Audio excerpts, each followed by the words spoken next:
एक व्यक्तीने अख्खा महाराष्ट्र हलवला हे तुम्ही विसरलात आणि एक व्यक्तीने भले भले म्हणणाऱ्यांना असा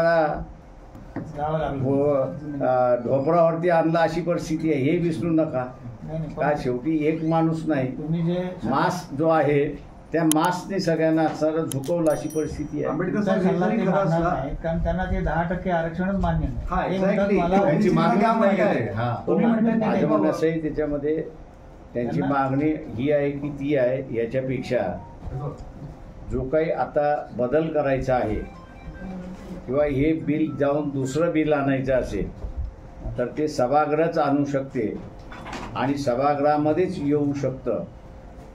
त्याच्यामुळे त्यांचा प्रेझेन्स हा सगळ्यात महत्त्वाचा आहे असं मी त्या ठिकाणी मानतो. सर, तुम्ही गेल्या वेळेस भविष्यवाणी केली होती की लोकसभा संपेपर्यंत लष्कराने काही मंदिरं ताब्यात घ्यावी जेणेकरून वातावरण खराब होणार नाही. आता काही भविष्यवाणी आहे का तुमची? माझी काही भविष्यवाणी नाही. परिस्थिती आहे ती परिस्थिती बयान करत असतो. त्याच्यामुळे असं एकच मंदिरापर्यंत थांबलेलं दिसते आपल्याला. पाठिंबा दिला तुम्हाला निवडणुकीसाठी की तुम्हाला वैचारिक पाठिंबा दिला? तो आता त्यांना विचारा, मी त्याचं उत्तर नाही देऊ शकत.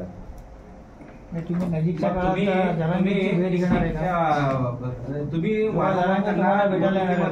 उभं राहण्यासाठी आवाहन करतायत, सल्ला देतायत, पण जर त्यांच्या मागचा क्राऊड जो नॉन पॉलिटिकल आहे, सर्वसामान्य ग्रामीण मराठा आहे, तो निवडणुकीमध्ये जे उतरले तर उभा राहील असा एक प्रश्न सातत्याने उपस्थित होतोय.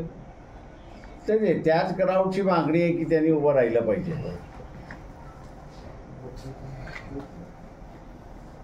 त्यांच्यामुळे असणारं मिळाले अशी असणारा एक चर्चा आहे. आमचे जे एक्झिस्टिंग लिडरशिप आहे त्यांनी आम्हाला काहीच केलेलं नाही. त्याच्यामुळे हे टिकवायची सुद्धा जबाबदारी ते म्हणतात जरांगे पाटील यांच्याकडे आहे.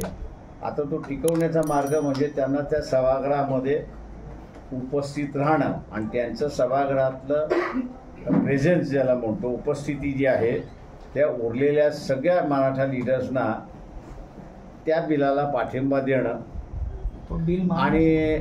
आणि बिल हे करणं आणि त्याच्यामध्ये वाढ करणं, बदल करणं, अमुक करणं जे आहे ते त्या सभागृहामध्येच होऊ शकतात.